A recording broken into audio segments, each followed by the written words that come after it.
This is, we're taking up S58 again, dealing with the knowingly standard on fentanyl, as well as, death resulting from, drug overdoses. And Erica Mathage is our next witness, the state's attorney in Bennington County, and she's with us by Zoom. Go ahead, Erica. Good to see you. Good to see you, Senator. Good morning, and thanks for inviting me. I know most of you already. I just wanted to start with saying that I've been in public service in this county for 23 plus years at this point. I've lived here my whole life, and I got into public service because I have an interest and a desire to serve the people in my county. And what I'm seeing now is an extreme disservice to the folks in Bennington County, and I believe the whole state. Part of that, and I'll just say part of it, I think, is the political environment that we've been in has been just brutal for any kind of collaboration. The minute we start talking about something where everybody retreats to their corners, I'm seeing a lot of discussion and legislation that is driven purely by philosophical beliefs, not by actual policy needs or the needs of the constituents. So I have to say it's been extremely disillusioning for me to go on with this kind of environment. But I've committed to it, and I'm committed to trying to address the community safety in at least my county. So that said, I think I need to just start by saying in the desire to focus primarily on treatment needs, we have completely overlooked the folks that are being victimized.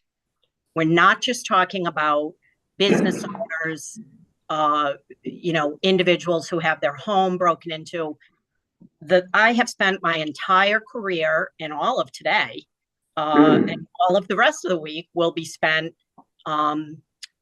trying to help children that are living in the home with individuals that are either substance abuse disorder folks or are actively selling and trafficking out of their home. Everyone, I think, remembers probably 6-7 years ago, pre-COVID, there was an explosion of CHINS cases. The overwhelming majority of my child in need of care and supervision cases involve parents that have an addiction disorder. They are engaging in behaviors like nothing I've seen before. And frequently kids are losing their parents very prematurely. These are not the days of, you have someone that may be an alcoholic that dies of cirrhosis in their 50s. We're talking about individuals in their mid-20s that have children that are dying because they are using heroin that has 100% of the time some amount of fentanyl in it.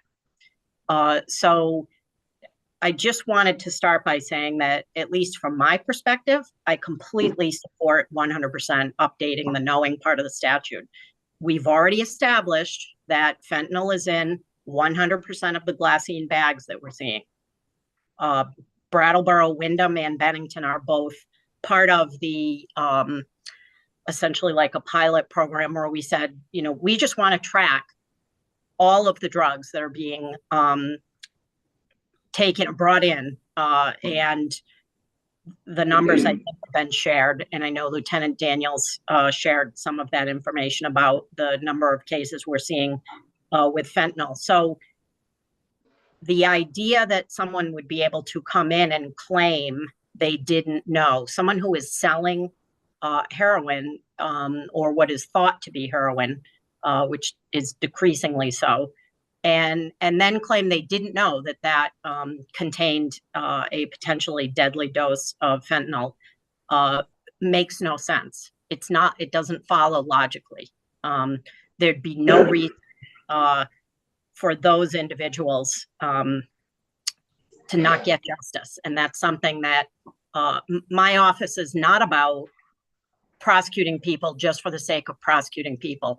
My office is concerned with getting justice for the victims of these types of crimes. And the victims that I see are individuals that are diagnosed with substance abuse disorder, that are using, and they are being sold heroin or some other drug that has fentanyl in it, and they're dying from that.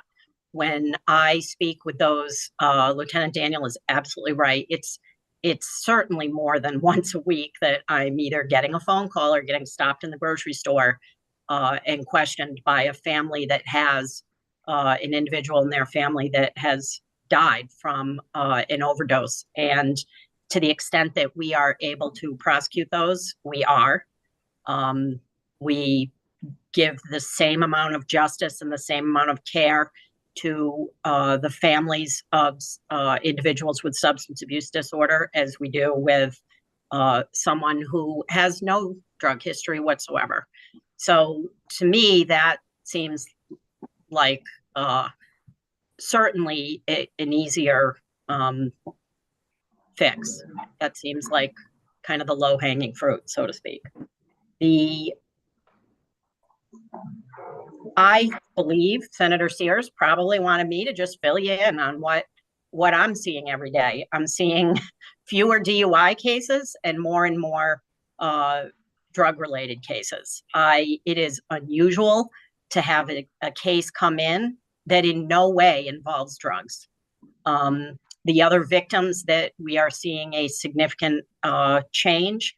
I used to see a fair number of domestic violence cases that involved defendants that were either abusing alcohol or some type of drug. Now we're really seeing individuals engaging in domestic violence, serious domestic violence, hospitalizing their victims. Frequently, the victim is hesitant to come forward because they themselves have a substance abuse disorder. So the idea that we want to focus on treatment is super important, is a necessity. I'm on multiple different groups that talk about how do we make that more, not only more accessible, but how do we bring those services to our community? How do we make it so that it is impossible to say no to those services? I think that's part of the philosophical challenge that I've seen with individuals that just want to believe if you make the services available, people will come to them. They won't. This is what is so different about this than an alcoholic or an individual who, when you hit rock bottom as an alcoholic, maybe you've been arrested 3 or 4 times, you don't have a driver's license, you've lost your family. I've had a case within the last week of someone leaving their baby behind and knocking on a door. Like every day there is something that happens in just my county. So I can't imagine what's happening elsewhere. Every day something happens that causes me to be surprised or shocked. In the 23 years, I've never had someone literally like fairy tale style knock on a door and leave their infant behind. These are the things that are happening. You're not speaking about a logical decision-making mind at this point. So the laws that you all are vetting and making, those are our guidelines for how we're addressing these in the community. So I know you've heard from some business owners that are like, I own a pizza place. How is this possible that, we're being robbed every day? That's happening everywhere. I used to see retail thefts. Maybe somebody would go in, and steal, a teenager would go in and steal a drink or, candy, or you'd have, even adults that are once self-checkout became popular. They were going through and, not checking out all of their groceries or leaving without paying for groceries. That's not what we're seeing. The retail thefts that we're seeing now are people going in, stealing $400 and $500 worth of meat so that they can then go and either sell or trade that for drugs. So this is going to take $405 worth of what? I missed what you said. $500 worth of meat. Meat. Yes. Wow. And that's not even the highest retail theft I have I had. thought I misheard you because I didn't expect it to be meat. Yeah, well, me neither. I had a retail theft last summer that was literally someone pulling up with a friend and loading 6 or 7 air conditioners into their car and driving away. They're not, and they're individuals. And the reason I say that these are drug related is because they are individuals that I have elsewhere on the docket for cases that involve substance abuse or, trafficking or sale. The human trafficking, it is completely tied to the drug trafficking and sale of drugs that's happening in Bennington. We have recently been able to file I'm sure folks read about the homicide in Danby. The 17-year-old boy, really, who, yes, was also facing criminal charges for his involvement in Massachusetts with drug trafficking. He was taken to essentially a sandpit in Danby where people, practice with their small firearms. He was taken there and shot to death. The state police worked for a year just trying to track down exactly how that had happened. Well, once we started getting names of folks, we knew how it happened. There had been a spate of shootings in downtown Bennington. I believe you saw some of the photos and pictures from that investigation last year that Bennington police did with automatic high capacity automatic weapons in downtown Bennington. There had been literally like an old style cowboy shootout in Pownell involving individuals inside a home shooting out at individuals outside the home, individuals that had come to Vermont from Massachusetts. There were community members in that home that have substance use disorder that I've known for almost their whole lives. And they were pulled into this significant violent situation because trafficking was happening out of their home. These were a lot of the same individuals were involved in that shooting that ultimately ended up picking this 17-year-old boy up in his flip-flops and shorts in Bennington and driving him all the way up through back roads, not Route 7. So the convenient part of that is the way VSP was able to put the case together was following surveillance cameras that are either on homes or on businesses. We had a map of their movements based on the times that they were at different gas stations or general stores throughout the county. And it's wrong that the family of that 17-year-old had to wait years for us to be able to not only track down who was involved, but really be able to put together the level of involvement that different individuals were having. We have folks that are being charged with conspiracy for very similar types of offenses. Now, bear in mind, when this is happening, law enforcement cannot do things like respond to domestic violence situations. They can't patrol the roads for DUIs. There's a reason. It's not that there are fewer people driving with under the influence. It's that the police don't have enough staff to be dealing with the DUI folks, because every single day when they come on to their shift, they're dealing with overdoses, shootings, aggravated assault cases like I've never seen, with beating individuals to within inches of their life. And this is a level of violence. I worked in Connecticut and specifically in the gang unit in the 90s. And this is at least on a par with that. So I'm just not sure what it takes for individuals to come out of their kind of philosophical objection to statutes, but that's what needs to happen. I've spoken with a couple of the chief justice, a couple of the justices of our Supreme Court. I have never been so frustrated, just because, not because I'm not getting my way. I've spent 23 years not getting my way. It's that we're not even having conversations anymore, meaningful conversations. We should be talking about the children that are victims in these homes every day. Every day. The ones that are truant because the kids are being brought into court as truants. The school is filing them. And if I don't file them because I know that the parents are addicted and they're not getting their kids to school, then I have the school complaining and going to the police and saying, we need these cases filed. It's wrong. And we need to be looking at the big picture. And that just has not been happening. So, I mean, I say shame on us. I appreciate all of your frustration, Eric, and we've talked about this.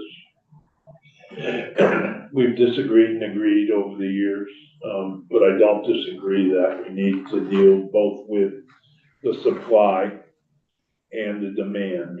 And I don't think we're doing a very good job on either right now.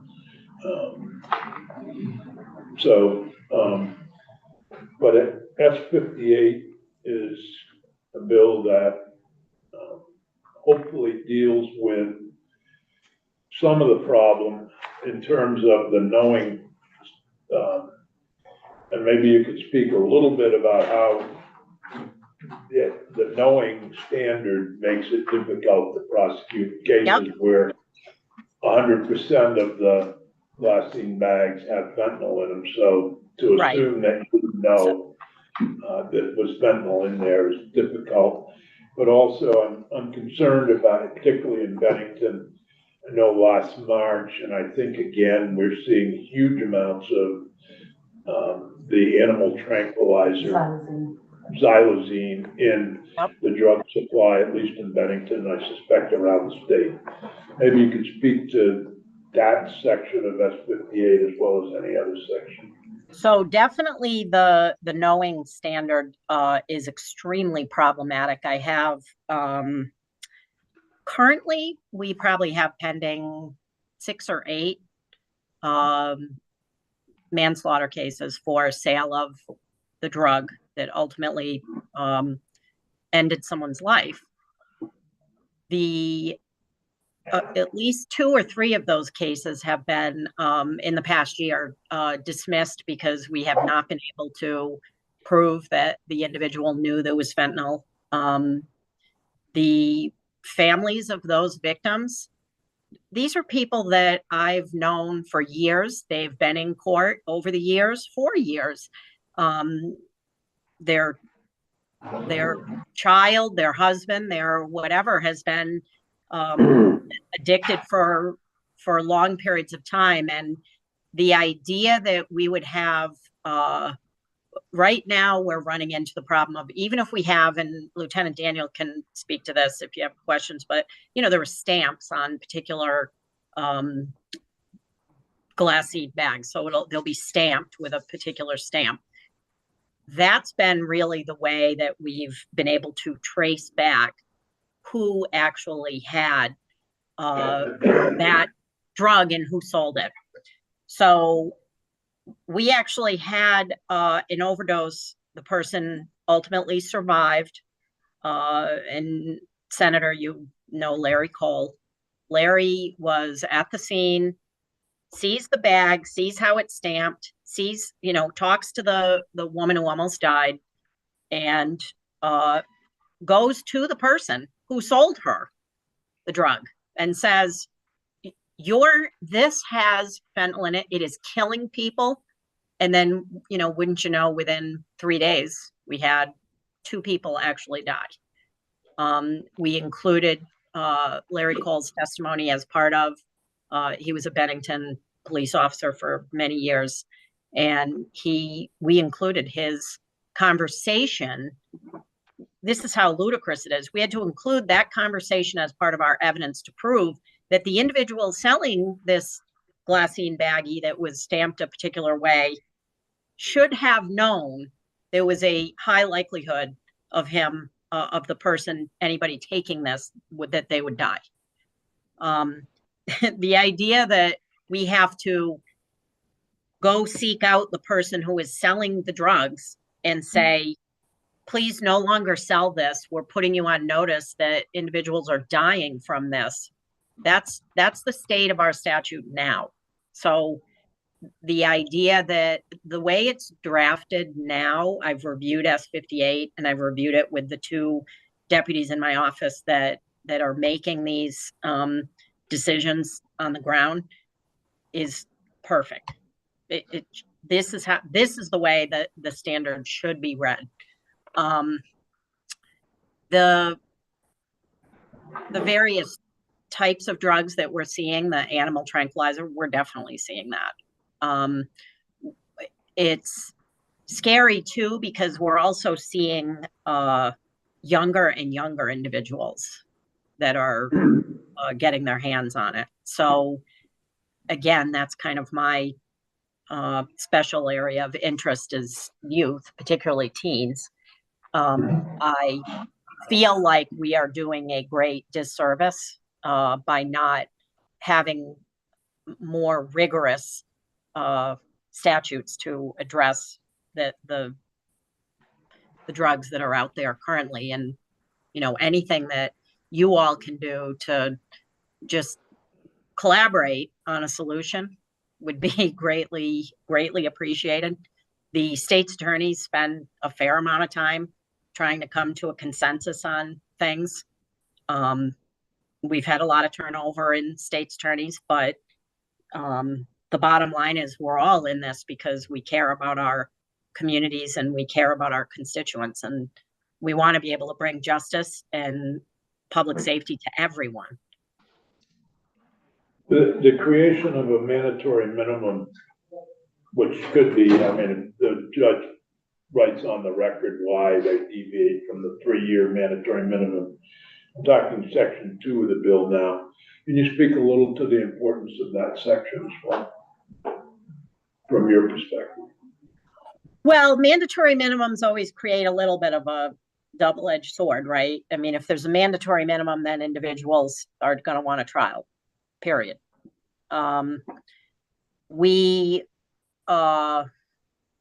I personally struggle with taking a position on mandatory minimums. That's why we have judges making those calls.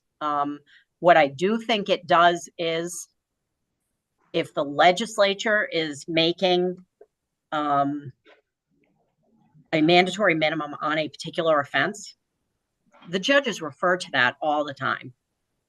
As far as the legislature finds this to be an important benchmark, whatever the mandatory minimum is. So if it's 3 years, then judges would be looking at the 3 years, and they would have that message from you, because judges aren't elected. They are appointed. And so they do defer. Generally, they defer a great amount to what legislators put in statute. So, judges are an interesting bunch too. There are as many different opinions about that kind of thing as you're going to get from the state's attorneys. So, specifically if it's a second subsequent offense of trafficking drugs, Well, it certainly would be helpful if that's the starting point. So here's the gray line that we run into in practice all of the time. When we are negotiating case, and we negotiate a significant number of cases, the defense attorney can make a couple of arguments, right? They can admit that their individual defendant has been trafficking drugs to make money, because as Lieutenant Daniel said, there's a lot of money to be made. Or they can come in and say, well, this person is only trafficking drugs because they are addicted themselves. Once you get to your second offense, that's probably not the case, right? You're into it because you're there to make money. So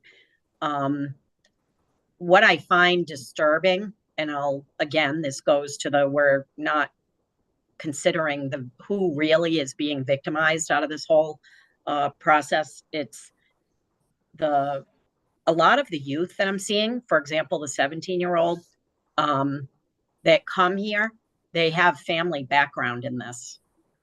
So I literally had an individual in court, youthful offender, whose mother, I believe, is the one that was obtaining large amounts of heroin and having her juvenile son traffic it.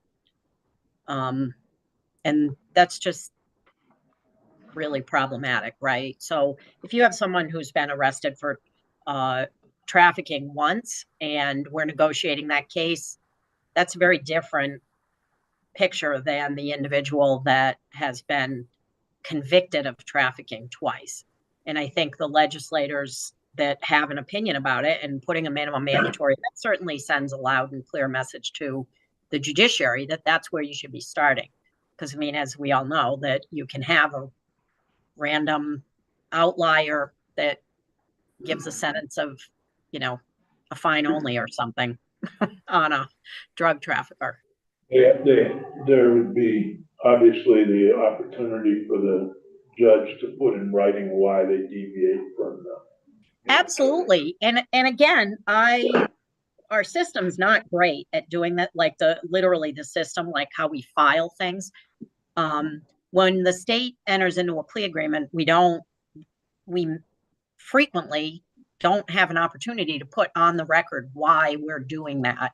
So I think whenever there's a minimum mandatory sentence, there really has to be some room for the judge to do something different, right? Because that's their right. And also it's their ability to really lay out why is this case different? We certainly have the cases where individuals should not do 3 years in jail for a second offense trafficking. But I would want to know, even as a constituent, I would want to know. Frequently, I put this kind of thing in letters to the court, just so that there's a paper trail of why exactly I did a particular agreement. To know if there may be other things here and that you wanted to comment on in the bill or in Tim's proposed changes, but I want to focus a little bit on your comments about victims and how so many kids are victims, because I think, quite frankly, we're losing sight of that. As a state, as legislators, I don't care who we are, we're losing sight of that. And actually, I brought it up yesterday in appropriations. My concern is what happens to those kids that are growing up in these dysfunctional families. We're seeing them now in the DCF system, who are extremely violent, extremely emotionally disturbed. And I'm wondering if you could comment a little bit more on the victims, because I think it's an area that we've not concentrated on. It's heartbreaking. It's heartbreaking for everyone. So as you know, I don't know if you've spoken with any of the probate judges. That would be a really great witness to have, because they are seeing more than ever grandparents that are raising their children. Their docket is flooded. They are so behind dealing with voluntary guardianships where grandparents are raising their grandchildren because addiction has prevented the parents from doing so. I see obviously all of the DCF cases that get filed, and what I see are young kids that are not able to get to school. We had a particularly sad situation where, a kid that's in the second grade can't ride the bus because he has violent outbursts periodically. And the parents do not have the ability to transport him to school. So that child had to come into DCF custody just so that we could get different vouchers and things to assist with that youth being transported to school. This is where if you want to see like an experiment where the treatment and kind of the part of the system that should be really doing its job that it's not right now, and I hate to call it like coercive treatment, but frankly, that's what it is. We want to make it so that people want to do treatment because that's the best option for them. They're not going to make the decision on their own that that's the best option, because this is why we have so many. The termination of parental rights docket has also spiked over the last 5 years. The number of individuals that are losing their children at birth has spiked. And then they're never getting them back. The number of individuals, I have cases involving children and pets that are just essentially left in the home, toddlers, and then when the police end up removing them, the parents are. I frequently try to collaborate between the family court docket, the criminal court docket, so that I can access services. Sometimes bringing the child into custody is the best solution for everyone to get services, but there are so many kids now that are so dysregulated because their lives are upheaval. I can't worry about kids that are committing minor offenses now. Those all go to diversion, frankly, because we're spending all of our time just trying to, and we don't have enough placements, trying to find places for all these children to live. It's really a forgotten, and if anybody is not super familiar with the Title 33 standards, you should go back and read them, because we are supposed to be doing our job for the best interest of the child, not the best interest of the mother, not the best interest of the father. It's the best interest of the child. So the best interest of the child requires us to get their parents treatment so that they can go back to living with their parents. Most kids, regardless of what their parents have done, they want to be with their parents. That's their family. And we're seeing their parents are overdosing and dying. Their parents are unable to get treatment. Their parents are not willing to get treatment. It's really sad. They're the true victims in all of this. And it's frustrating to me because so frequently I spend the majority of my time hearing excuses but why everyone should just stop trying to hold the parents accountable. And meanwhile, I have a juvenile or a whole family of juveniles. If you've ever had to sit in court and watch a family of 6 children be separated, it's brutal. There's a lot of hugging and crying, and they all have to go live in different places. And I'm pretty angry most of the time when I'm standing there watching that all unfold, because I can't require the mother to get into treatment or the father to get into treatment. And Thank you. Then Senator Bahowski and then Senator Sheem have questions there.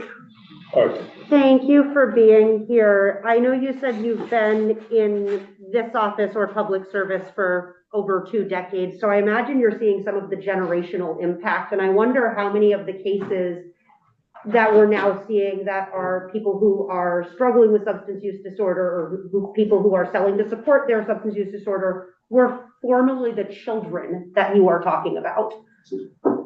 Yeah, enough so that the majority of them just call me by my first name. Yeah. I'll be in court. I last week was heartbreaking because I had a woman that I had taken her from her mother. I have taken her children now. She was incarcerated, and I agreed to, essentially a supervised release before Christmas. And when she was leaving the courtroom, she just was like, "Thank you, Erica, for letting me out of jail before Christmas." And I thought, what is my life? Like, this is what I'm doing? It's terrible. Like, we failed her when she was a kid, and now I feel like I failed her as an adult. And it's just brutal. It's brutal. Let me just editorialize, Erica. A lot of people don't understand your commitment to youth and our communities in Bennington County. And I want to thank you for that, because you've always been a fighter for those kids. Yeah. I want to follow up just as a reflection of what I hear you saying, and what I certainly am seeing is that if we're seeing this cycle and this generational cycle, the system as it is clearly not working. And, I want to philosophically sort of ask ourselves at what point we stop seeing those children as victims and start seeing them only as criminals. Because what you're pointing to is those people who are struggling with substance use or are selling to support their substance use are the victims of the previous system. And so I just want to really frame. So this is how I explain it because I have these conversations. Why I enjoy juvenile court the most really is because I get to have these conversations with the parents, with their attorney sitting right there. And I've explained to this mother in particular, but many, many more, when you were youth, it was all about you and your needs, your best interests, and getting those met. Now it's about your child. And it's not about you anymore. When we're in juvenile court, I am solely focused on trying to do what's best for the child. Sometimes that's going to be doing everything I can to fix the situation that the parents are in, or a parent. Sometimes it's sending them to probate court. And I would also caveat this by saying it's very interesting.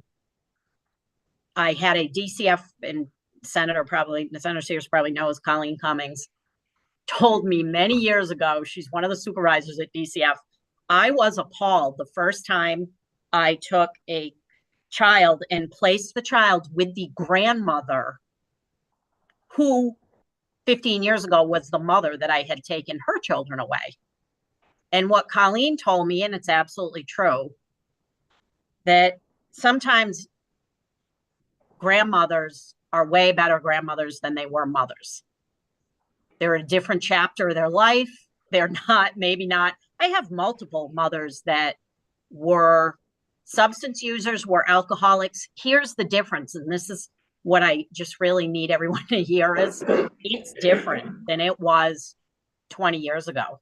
20 years ago, I would have a mom that says, I'm going to do Serenity House, and then I'm going to do follow-up with UCS, and the drugs were different. Like, I have young mothers overdosing and dying pretty regularly. And that wasn't what was happening 20 years ago. They were using drugs, but then they were getting into treatment. And, did they all make it? No, of course not. But, your point is well taken. That doesn't change the trauma that they put their children through. And now that's where they're at in their life, that child. But the child that's now the mother, I can't focus on that when I'm in family court. It has to be, what do we do to make this situation the best possible outcome for this child as soon as possible? Because I don't want to see these children become the children that hopefully it won't be me dealing with in another 15 years. But Well, time will tell. Yeah. Senator. Thank you. Just a quick question about the example that you had provided earlier. The individual who's having their kids taken away, do they at least have the option to voluntarily get treatment, or is that? Oh, they have more than the option. They have, a social worker would be really I would suggest Beth Sawsville, obviously, but because she's the one I worked with for the most years, but any social worker will tell you that's frequently when the first thing we do when we get involved is social workers are just chasing their tails at this point, trying to get individuals to engage.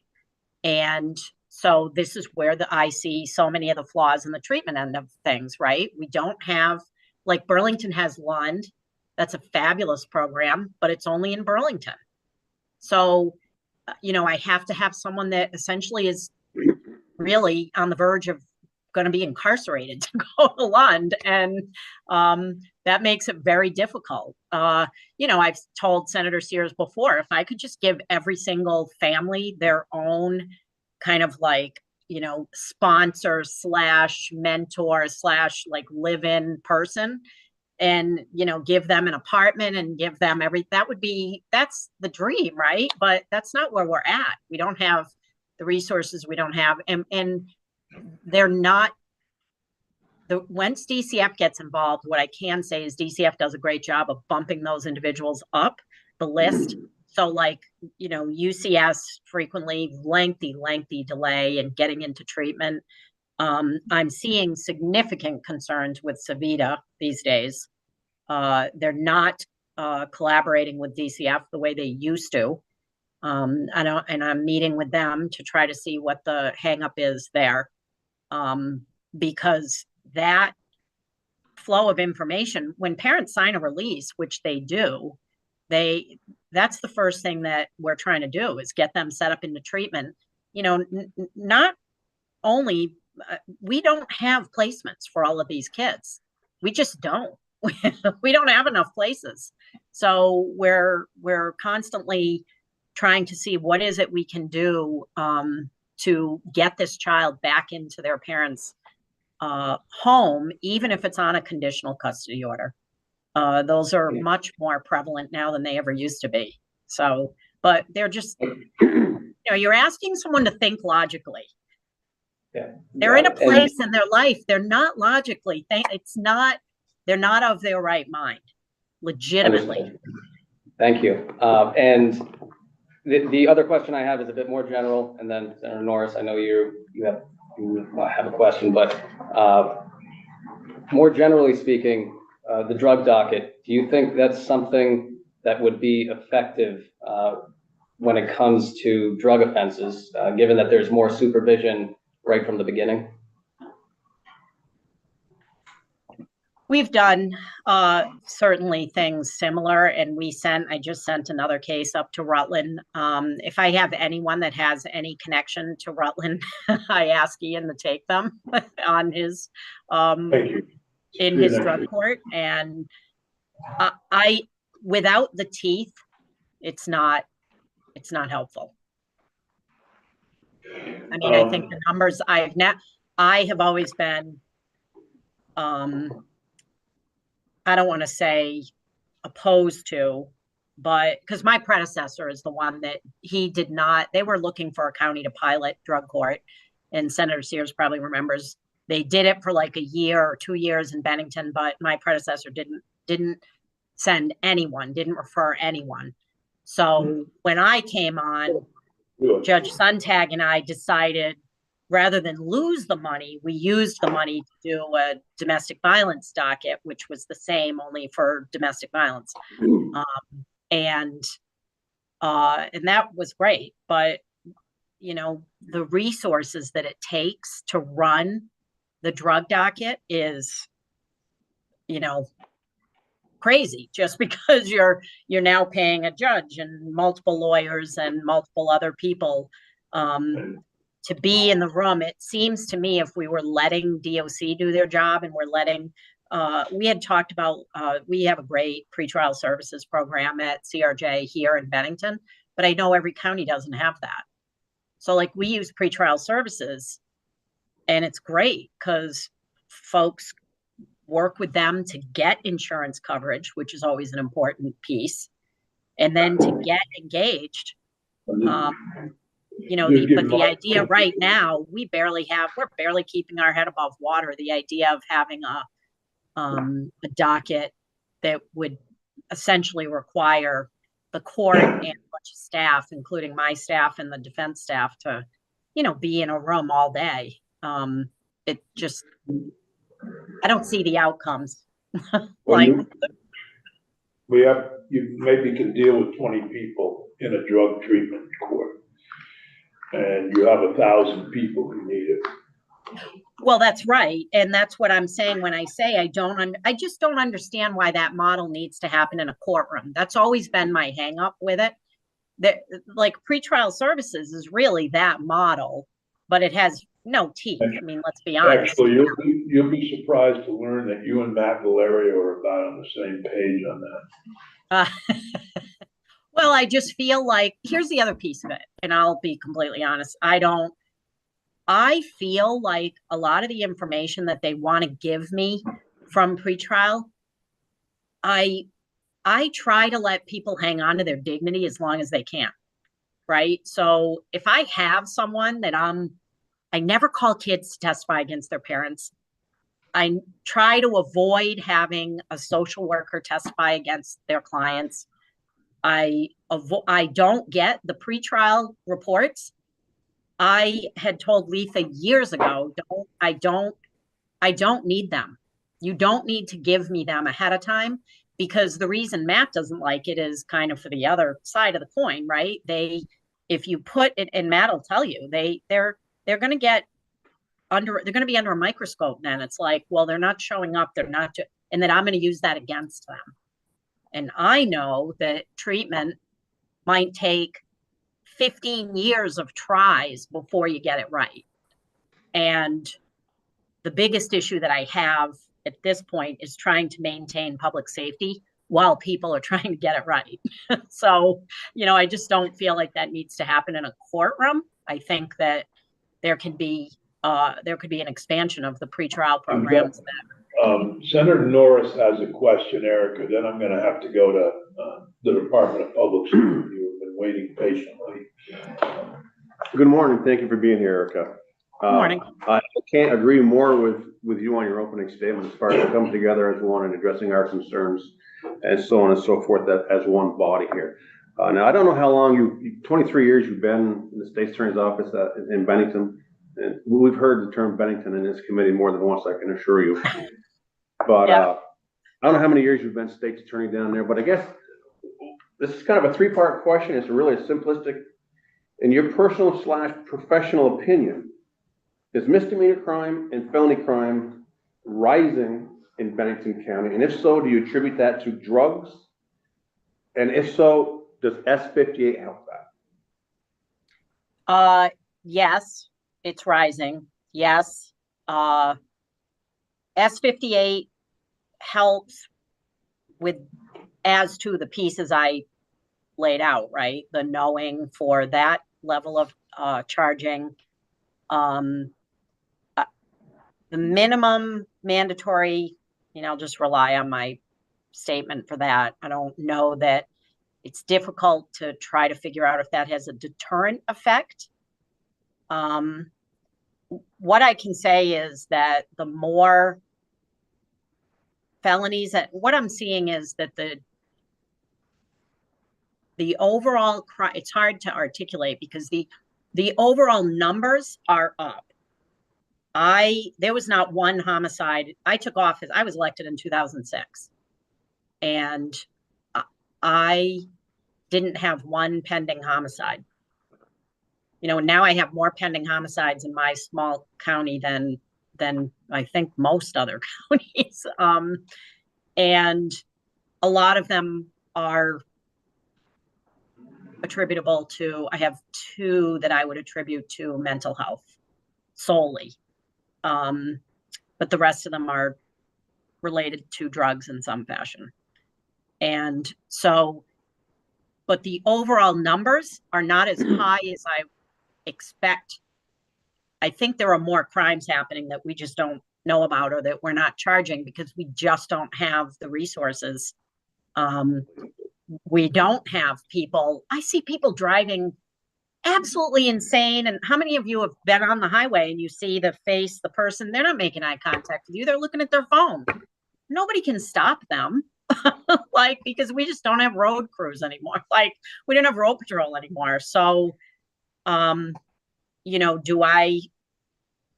I can tell you that in Bennington, I used the analogy, it reminded me of like whack-a-mole, the game, because we have effectively shut down the Massachusetts drug supply. And I think that is because no matter what, my direction to law enforcement in this whole county, we meet multiple times, and I'm the information keeper now from the various agencies. I don't care if you're take their cell phone, take their car, I don't care if I just want to make Bennington County very unattractive. So we filed the civil complaint against the landlord. We filed we regularly, I'll have the officers say, well, we won't be able to completely dump this phone, or we won't have the password or whatever. If you took it as part of a crime scene, keep it. Because even if I am only achieving the annoyance that they have to go get another phone to continue business, then we've done something. So I think when you hear from Bennington Police, they're going to tell you a lot of the Massachusetts supply has significantly diminished over the last year. The problem is now we're seeing Albany.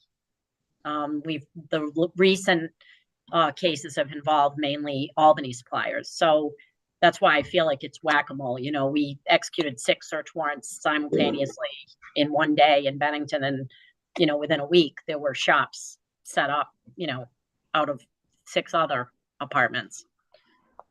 But it's certainly, you know, if at this point, the only thing I can do is inconvenience them, then so be it. That's my job. Like,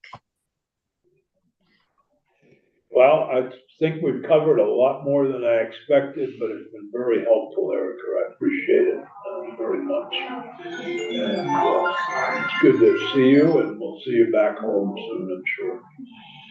Right. Thank you. Thank you. We have about 10 minutes left. I don't know if Commissioner, I keep calling her Chief Morrison. Commissioner Morrison different universe. or Tucker want to come back? No, you can do it in 10. We're okay. Just streamlined. Great. How about just 3? Okay, how about that? See you 10. 3, 15, 10? Is that all right? I mean, I know Yeah, everyone no, has been it's just fine. sitting down for I'm a not long that time. right. I mean, we're gonna take this bill up again next week, and it's not the end of the deal, and not the end of the Yes. discussion. Yeah, I know. But I think it's gotten beyond just what is an S58, but I think that's always helpful to hear what's going on in the streets. Yes, and I'm really glad that we got to hear from both State's Attorney Marthich and Lieutenant Daniel. That, again, they helped paint the picture that we were trying to articulate last week.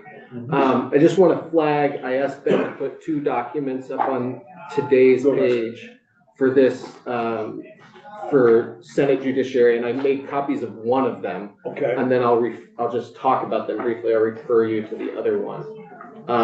So this is actually my notes from yesterday, but I wanted to give you a copy of it. Keep one copy. There's just a few things I wanted to flag as kind of follow-up from conversation yesterday. This is a continuation of some of the topics that we were discussing yesterday, specifically my 2 topics that I wanted to flag yesterday, which was crime and drugs specifically, and repeat offenders. And so I just wanted you to have my notes from that. What I did is I added endnotes that begin on the 4th page with the kind of references that I was making to some of the statistics, because I know that I was just saying a lot of the numbers, but it wasn't helpful that without having them in front of you or slides So I wanted to give you those end notes here. They include the Vermont Forensic Lab numbers I was referencing for xylazine, heroin, and fentanyl cases. I think Lieutenant Daniels even had the 2023 numbers for percent of cases containing heroin and fentanyl. Anyway, I just wanted to flag those so you had those. I referenced the Commission on Combating Synthetic Opioid Trafficking yesterday, and so I wanted to flag that report for you. They had a 2022 report.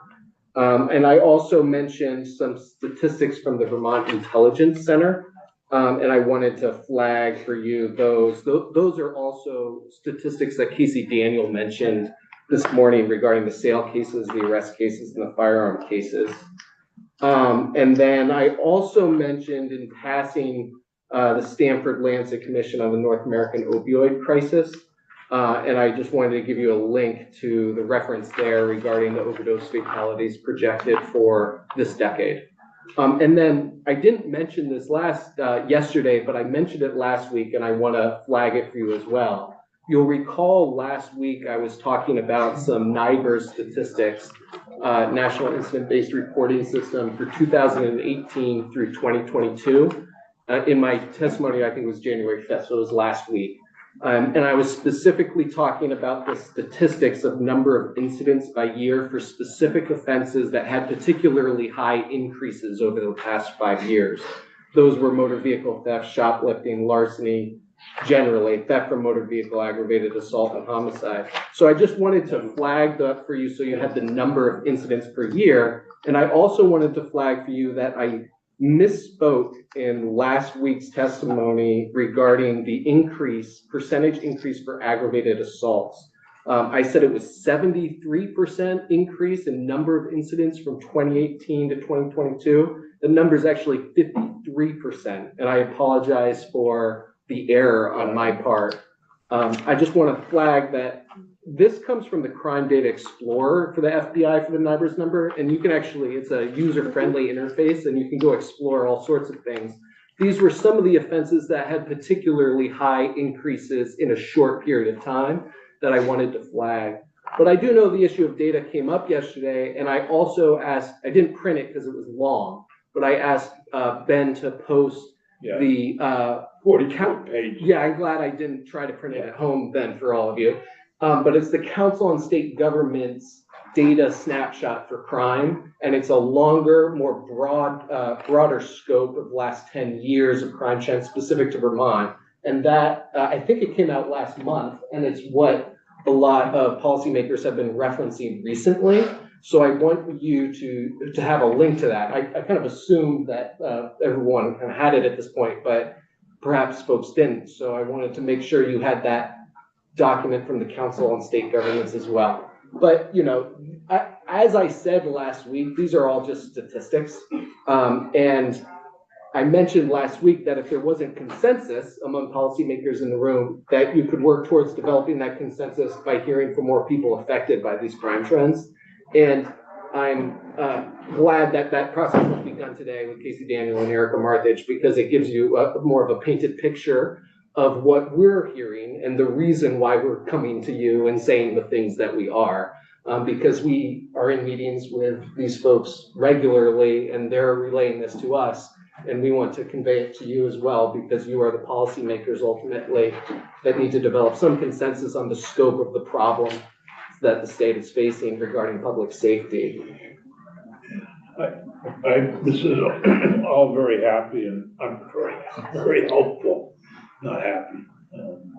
But I'm looking over the statistics from the Justice Center. Yeah, that's kind of more of an evening read, perhaps. It's longer and has a broader. We can get somebody from the Justice Center here, but they're very cooperative with us, since I'm a member of their advisory board. And do you want me to give just a few bullet points on S58 specifically? Yeah, I'd like to. I think the two places where it sounded like Eric, this was actually a bill from the administration. I put my name on it, but it really is something that I know the administration wanted. And Erica was particularly agnostic about the mandatory minimum for second offense drug trafficking, and so I'm wondering if you could I'll just speak help to me with that. that. And I understand there needs to change the standard. I have no disagreement there whatsoever, because I think certainly the knowing, you'd be almost a fool not to know that there was fentanyl mixed in with your heroin or whatever else you were selling. That's right, Mr. Chair. So yeah, first, the knowledge element, which has been covered, but I can speak more to it in the future as that conversation progresses. Second, the polysubstance overdose fatality issue and making sure that's adequately addressed in statute. The third is the remainder of the provisions of the bill, specifically the ones that with the minimums. This is how I'd frame it, the message here. Many of those Title 18 criminal drug provisions are old. And it would be time well spent to review them, to look to ways to maximize their deterrent effect. Akin to the effort that has gone into the Title 23 DUI laws to maximize the deterrent effect there. There's some reference to how old that second or subsequent offense provision is, with just doubling the underlying penalty. I think it's an opportunity to explore how you do second and subsequent offenses in other areas of the law that you've given more attention to in recent years, including the DUI laws, which are updated quite regularly. So the proposal for policymakers is to really look at Title 18 for ways to improve the deterrent effect of those provisions. And there is room for improvement, I think, in them. Of course, you're just starting with a first draft and how it goes. You know, I just flagged that we rely on the regulated drug rule, and folks have told me that xylazine is not actually in the regulated drug rule right now listed, and that alone indicates that we have some issue in making sure. Update that. I believe the federal government, if they can ever agree on anything, has agreed to that should be a regulated drug, but when and if they ever pass the bill in Congress to be. So I think maybe we need to add xylazine as a regulated drug in Vermont anyway. It seems that way. I think they've had a question just to follow up. You're talking about because you're advocating for us to have something specific and not rely on the DOH rulemaking to set the benchmarks for that, or because I did contact DOH, I think, you know, a little over a year ago in response to another legislator's request about how do we handle xylazine and why isn't it on their list? Yeah. Why isn't it on their rule list? And they just said, well, we do what we do. I didn't really get much, I mean, it was from but this was the administration's response in terms of, because I was trying to figure out, because I had I think there might still be a xylazine bill in the House. Okay, yeah, I haven't seen that one. Well, we could. In either event, it should be probably accounted for, whether like fentanyl, where you created your own. The issue is actually narrow when it comes up when it's just xylazine. And Lieutenant Daniel did mention to me that they did have one case where they seized some significant quantity and it was just xylazine. And there was there wasn't fentanyl or heroin in there, so they couldn't charge it as a fentanyl case or a heroin case, and they had no mechanism to charge it as a xylazine case. So just flagging it. But on the other hand, I thought Erica's remarks about annoying the drug suppliers was a good one. Just taking their cell phone. Yeah, well, deterrence in these criminal schemes is not dead in the state. You spend a lot of time trying to maximize the deterrent effect of driving under the influence. And you spend a lot of time thinking about how to incentivize people to stop once they've committed that first offense. And so some effort could go into that. I think the likelihood of getting caught is what is the best deterrent. Apprehended and sanctioned. Yeah, and so, you know, we don't have enough officers to deal with the problem statewide. I'm not just talking about state police, I'm talking about local sheriff, etc. It may be time, and this is beyond this committee's scope, but it may be time to look at how we use law enforcement statewide, from motor vehicle to fish and wildlife to the entire effort and how they're allocated. Make sure that we're deterring some of these. Public sector staffing is obviously a major concern, and, you know, as Lieutenant Daniel said, with Vermont State Police, the functional vacancy rate is 25%. All right, well, you know, you did the 3 minutes. I tried. And great. Sorry for rushing. We hopefully you'll be back here next week and we can get more from you. Appreciate it.